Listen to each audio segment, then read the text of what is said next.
A lot of my dysfunctional kids are visionaries, and visionaries, they aren't odd, but they aren't normal as far as society sees them. They're visionaries. So I wanted to instill in them to be odd is not a negative thing.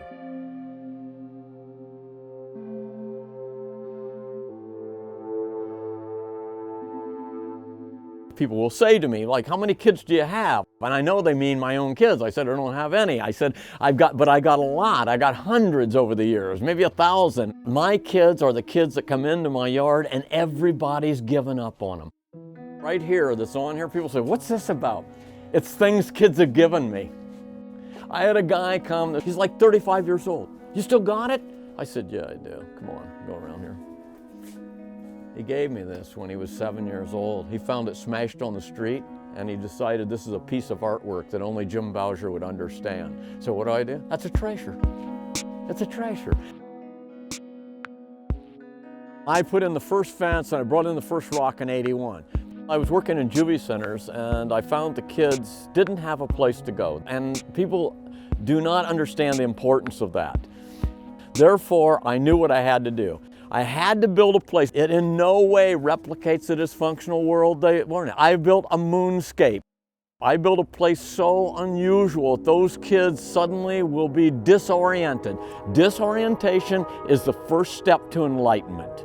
So if you notice, you go through this gate, okay, you can go this way, and then all of a sudden then you can go this way, and then you can go this way, oh my gosh, you know, and you see people out here in a quandary.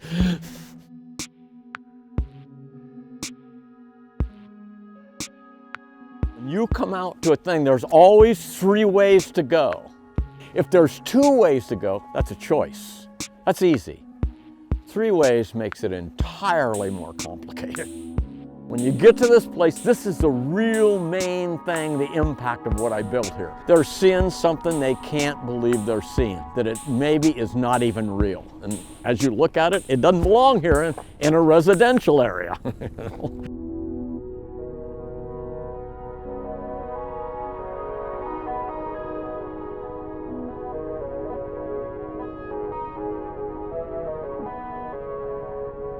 People end up in my yard that do not normally meet each other out in that world. I looked around one day, you've got bikers, a real biker gang, have an animated discussion with nuns.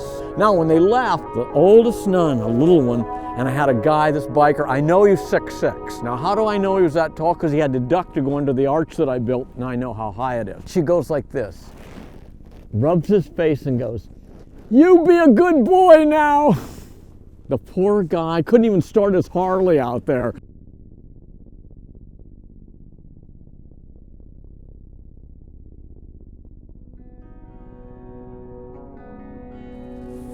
This is the bully eater. Every school group they come here, they know the bully eater, and they will leave names of bullies in here. And one day there was one in here, and I opened it up and it said,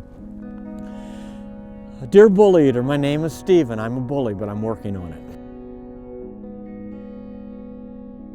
1 shell casing for every man and woman that died in the war, from 1812 on. And I said, if I put this here, it's no longer just a number. I was putting the shell casings in. I had to bring them in wheelbarrows, and then I put them in by hand. So I'm putting them in, and I turn around, and there's a guy there, and he goes like this, "I lost my son in Bosnia, can I put him in there?" I said, sure. He gets the shell casing, he goes up on the ladder, he gets down and hugs me and says, "I'm gonna tell you something, you have no idea what you've made here. My son is buried in Arlington, but he's not there anymore. He's in this tube, and you know what he's in this tube, why he's in this tube? He's in there in silent understanding of the same way of death. They all died the same. He's in there with his brothers and sisters that died the same way." I knew that. That's a moment when any artist knows they've done something larger than themselves. Yeah, one day a guy comes into my yard. The guy says to me, "Jim, no matter what you think and what you do, we don't leave an impression on the world. We just go out of existence." I said, "I won't. Generations are going to come here, and I think the Stemple is going to be here long after everything else is going in Wapak. It's stone." And I said, "That's why I'll never die." If you never met Jim Bowsher, while he was still alive, he's standing right behind you. Long after I'm dead, I'm going to be making people turn around, you know?